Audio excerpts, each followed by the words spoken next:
A gradite novo hišo? A urejate okolico pri vaši starejši hiši?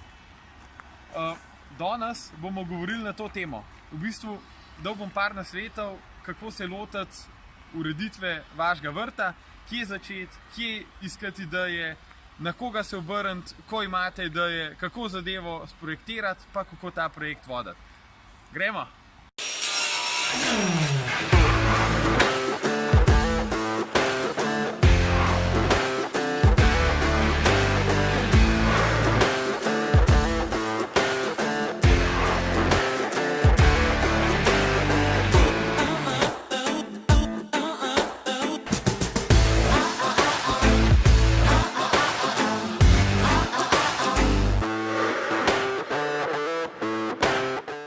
Prva stvar, kjer boste najdeli dobre ideje, je stari dobri Google.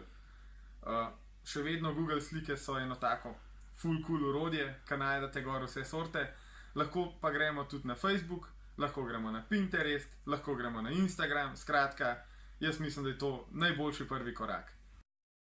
Tole je pa že kar stara tabla. Še posebno Pinterest vas bo presenetil.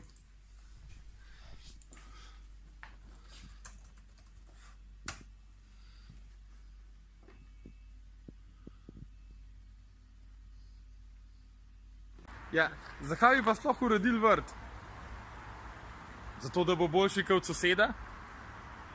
No, zdaj, ko imate neko osnovno idejo, morate pa najti pravega izvajalca, ne?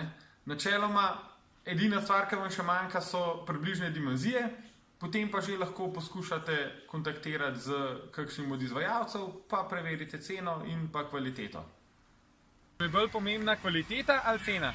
Če iščete rešitev na dolgi rok, predlagam kvaliteto.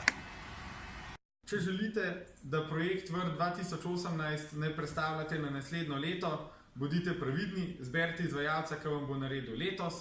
Gradbinci so letos zelo zasedeni, zato se morate kar podvizati.